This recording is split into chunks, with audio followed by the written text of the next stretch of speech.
Aí a gente começou a recitar poesia, a fazer esquete, cantar, e brincar, dramatizar as coisas, etc. Eu precisava de um lugar para a gente fazer isso.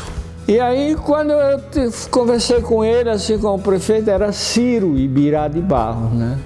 Aí chegou ali, abriu assim a porta e disse: aquele barracão ali serve para o senhor fazer o que o senhor quer? O senhor está me gozando? Não, eu estou lhe dizendo o seguinte, que se daqui a 60 dias tiver alguma coisa acontecendo ali, eu lhe dou aquilo lá para você fazer o que você quer. 60 dias depois, estava sendo inaugurada uma exposição aqui, com gente, que não sei o que, eu arrumei quadro em Londrina, não sei o que lá. Aí fundamos a Casa de Artes e Ofícios Paulo VI.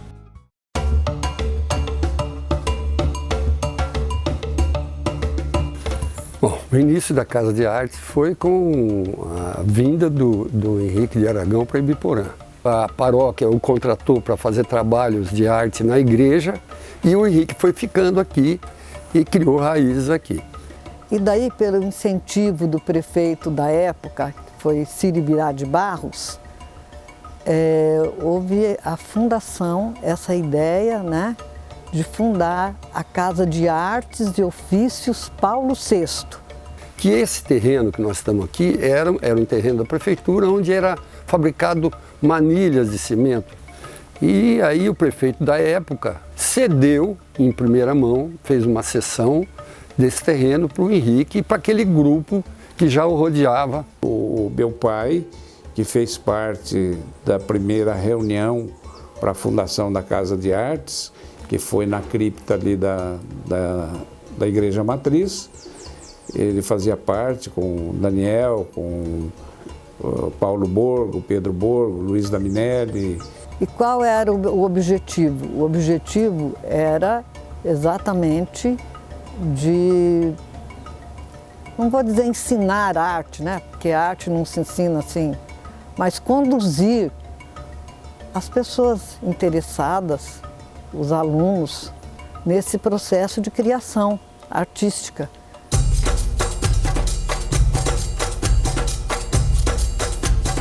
Aí, quando o Henrique chegou, realmente ele trouxe um novo olhar das artes, da cultura para a nossa cidade. Inegavelmente trouxe. Porque aí, então, ele construiu o Teatro de Arena Eutália, né, para homenagear a mãe dele, Eutália Aragão. Então, o primeiro grupo foi o Grupo Célula, né, o primeiro grupo de teatro, assim, aqui. Nós éramos assim, um pouco de cara de pau e um pouco de coragem, porque nós encenamos aqui o Édipo Rei, que é uma tragédia grega de Sófocles, e que é dificílimo, que isso é para profissional. Mas o Oswaldo Diniz vinha de Londrina e fazia uma preparação muito boa conosco. E crescemos muito, porque despendeu muito esforço, treinamento, e foi um aprendizado artístico mesmo. O Daniel, então, fez o protagonista, que foi o Édipo, e eu fui do coro. Então foi essa primeira experiência aqui no Teatro Eutália. Eu montei com crianças uma peça que ficou na memória de todos os atores também e de Ibiporã, a Revolta dos Brinquedos. E ela fez um sucesso muito grande, que foi a peça de teatro infantil mais apresentada no estado do Paraná. Por esse motivo, a UEL trouxe o autor da peça aqui para ele assistir. A gente fez uma apresentação especial para ele, foi tudo maravilhoso, assim, demais. Uma vez a gente estava, uma noite, nós estávamos ensaiando aí, quem que chegou aí? Eu nem tinha noção de quem que era, uma personalidade, Pascoal Carlos Magno. Me deparei com esse senhor aí, que eu nem sabia direito quem ele era. Aí eu falei para ele: olha, vim aqui para um ensaio, mas essa hora, porque estou chegando da faculdade, conversando com ele. Aí que eu vinha saber quem era uma personalidade nacional, né, do teatro brasileiro, um dos diretores mais relevantes da época. E uma outra coisa que me marcou bastante também no teatro foi a apresentação que a gente teve que fazer para o censor. Então a gente se apresentou assim, morrendo de medo, para um velhinho assim lá no Teatro Eutália. E daí no fim a gente tremendo, ele falou que estava aprovado. Então foi assim uma coisa assim que eu achei incrível. Eu lembro hoje, eu falo, nossa, era censura, né? Tinha censura, a gente tinha que apresentar para o censor. Aí teve mais espetáculos. Foi um movimento muito legal, movimentou o pessoal.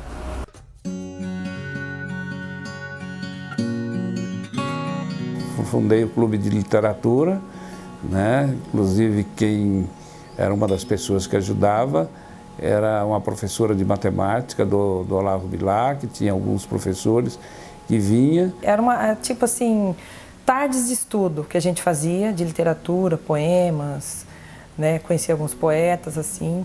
E essas reuniões de literatura a gente fazia durante a semana. Vinha um professor, só que nós éramos poucos, né? E a gente se dedicava mais a estudo de autores, mais poesia. E aí eu até me aventurei a publicar um livro de poemas e juntando as poesias que eu fiz daquele tempo e como que eu fui caminhando com essa poesia. Como que ela foi crescendo dentro de mim e na minha vida, né? Talvez eu plantei aquela sementinha lá no curso de literatura, lá atrás, só que daí era uma sementinha que você não precisava plantar imediatamente, você podia guardar que depois ela ia germinar. E eu acho que isso foi o que aconteceu.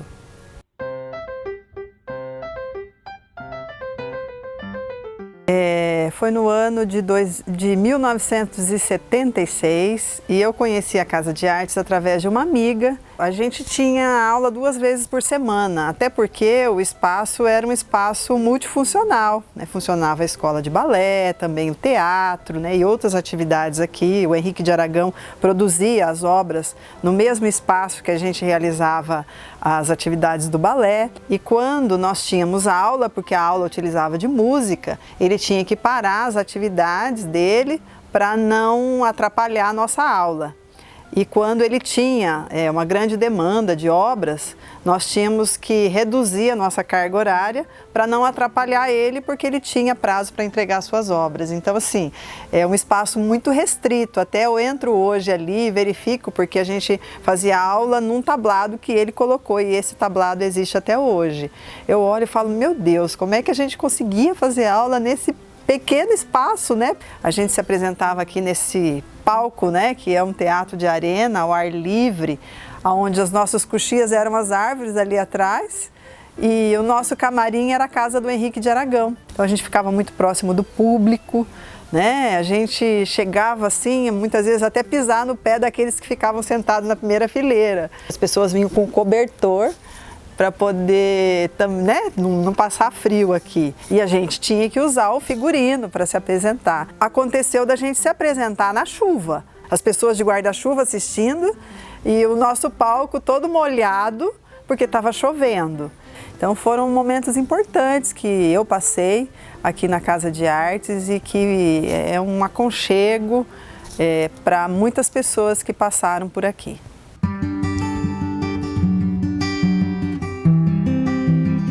Eu fui diretor da Casa de Artes também e eu arrumei essa linha ali no fundo e aí começou a chegar gente para estudar violão com o Lopes. Quando eu soube que o Walter ia começar a dar aula aqui, aí eu resolvi fazer para experimentar.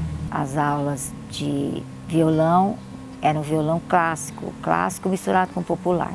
E era durante o dia, tinha um horário específico, era aula individual. Então ele tinha aquela paciência toda que a gente escolhia as músicas. Ele dava bronca também se precisasse.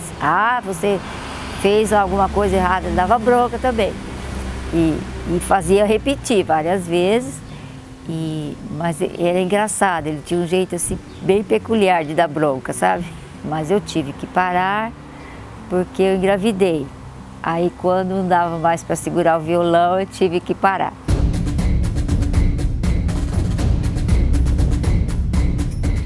Eu comecei aqui tendo aula em 1968, mais ou menos. Já em 1970, dado ao desempenho que eu vinha tendo como aluno, eu já passei a administrar aulas. Eu dava aula sábado à tarde e domingo de manhã para os adultos. E nós aqui recebíamos, eu recebia aluno aqui de Jataizinho, Cornélio, Açaí, Uraí. A minha desenvoltura fazia com que os alunos se apropriassem mais rápido dos conhecimentos e de evoluções. Tanto que eu tive um aluno que foi premiado primeiro que eu em Salão de Artes Plásticas em Londrina. Fiquei feliz porque ele nasceu das minhas mãos. Fiquei triste porque ele superou o mestre. Fiquei feliz porque ele superou o mestre. Então essas coisas assim alegram a gente, porque se a gente está dando aula é para obter algum resultado. O resultado é o aprendizado. Bom, eu vim para cá em 1982. Eu tinha recém saído do Exército, tinha voltado de Curitiba do Exército, eu fiquei no Exército um ano lá. E aí minha mãe falou, olha, você está tão perdido aí, tem um cara muito louco lá em Ibiporã, um artista, por que você não vai lá e começa a fazer, sei lá, algum curso com ele? Aí eu vim, que era muito disciplinado, ele era assim, concentrado, focado, como os jovens dizem hoje, e ao mesmo tempo muito louco, né? Ele era uma pessoa criativa, imaginativa. Então o curso com ele era assim, a gente sentava e executava o que tinha que ser feito, ele orientava, explicava e entremeado com isso, muita conversa, assim, a gente conversava muito. Aí teve assim um ou outro ajudante do Henrique que queria aprender escultura, ficava um tempo aqui, aprendia, ia embora, aí vinha outro. Eu morei aqui por acho que 5 anos, eu sempre me confundo se são 5 ou 10. Acho que foram 5 anos. E muita gente vinha aqui na casa visitar o Henrique, muita gente muito fantástica também. Então eu tive contato com pessoas assim maravilhosas, né? Com aproximadamente 9 anos para 10 anos de idade, eu tive contato com uma professora de língua portuguesa e ela foi trabalhando algumas questões relacionadas à arte comigo, dizendo, orientando. E com 14 anos especificamente, ela me apresentou ao Henrique de Aragão. Isso foi em 1994. E nessa oportunidade o Henrique foi bem factual, assim, olha, eu não tenho mais alunos. Hoje os alunos são relacionados à Fundação Cultural, que a partir de 1988 passou-se os cursos que aqui então tinham, aqui na Casa de Artes e Ofício Paulo VI, passaram a fazer parte da Fundação Cultural. E ele disse assim, professora Marlene, deixa o Aguinaldo trabalhando comigo, e nesse trabalho que a gente vai desenvolver em conjunto, eu vou ensinando para ele algumas técnicas e ele vai aprendendo. Então, para ele, eu tinha que conceituar a técnica, dizer onde eu me inspirei, se eu tive alguma referência de outros artistas ou de uma tendência de arte para realizar aquela obra, então ele cobrava. Então, por isso, eu considero que eu fui talvez o último discípulo de Henrique de Aragão. E nessa época, como eu já ficava, estudava, trabalhava aqui em Ibiporã, eu passei a permanecer mais aqui na Casa de Artes. E nesse momento o Henrique arrumou um quarto para mim ali, onde hoje tem uma lareira aqui, que era uma sala de estar. Aí eu tinha uma cama, uma mesa, um computador, e ali eu tinha as minhas coisas e passei a ficar mais aqui do que na minha casa regularmente.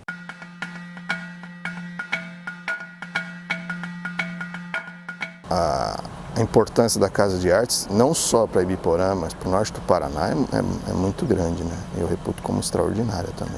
Que você vê Ibiporã, uma cidade pequena, né? Que já com um movimento artístico-cultural dessa natureza, ter uma casa de artes que era uma referência. Na verdade, o movimento cultural que o Henrique começou aqui, continuou e ampliou, foi bacana, foi muito bom para mim. Eu cresci muito na visão da arte. Muita gente que você encontra hoje que por exemplo, sei lá, uma pessoa que não é ligada à arte, uma pessoa que trabalha no mercado, trabalha num outro serviço informal, fala, eu ia no Henrique, eu ia ver as peças. Quer dizer, ele teve um envolvimento cultural, ele teve um olhar atento assim, para uma outra coisa que não está no seu dia a dia, né? Então isso valorizou a nossa cidade. Então a gente tinha muito orgulho, né, dele, porque ele fez a nossa cidade ficar assim, mais importante, ser mais visitada. Não há como negar essa contribuição. Ela foi importantíssima no setor cultural, muito. Não só pelo aspecto de formar artistas aqui, seja na área do balé, na área de escultura, na área de pintura, seja pelo fato de projetar Ibiporã no cenário até nacional. Mas ela tem uma importância muito significativa no desenvolvimento da cultura no município, no estado do Paraná e no Brasil e até fora, porque muitos que passaram por aqui, que conseguiram, né, adquirir o conhecimento, cada um na sua área, acabaram levando esse conhecimento para a vida. Então a Casa de Artes teve uma importância muito grande porque eu vivi da arte até hoje. Eu acho que teve uma influência muito grande na minha vida, na minha maneira no meu olhar, sabe? No meu olhar, assim, para as artes, para as pessoas. Foi muito enriquecedor. Esse enriquecimento acabou que a gente acabou construindo um teatro. E os prefeitos deram a devida atenção para a atividade cultural. Até porque é uma coisa que o povo abraçou. O Daniel Perisson era o prefeito e Daniel Perisson era aluno da Casa de Artes, foi aluno. É claro que quem criou o departamento, a divisão de cultura na época foi o Daniel Perisson. Para mim, continua tendo a mesma importância, até mais, sabe? Porque agora você é um patrimônio artístico-cultural que nós temos que preservar para as novas gerações. A contribuição maior da Casa de Artes para Ibiporã, eu acredito que foi na área da cultura e do desenvolvimento do legado cultural que hoje nós temos na cidade de Ibiporã. Não dá para falar da história da cultura aqui de Ibiporã, que é muito forte, muito presente no desenvolvimento da cidade, sem falar do trabalho que foi realizado aqui na Casa de Artes e Ofício Paulo VI de Ibiporã. Esse patrimônio, inegavelmente, é de uma riqueza para essas gerações e para as próximas gerações e para a nossa cidade, para a nossa região, porque a arte ela é eterna.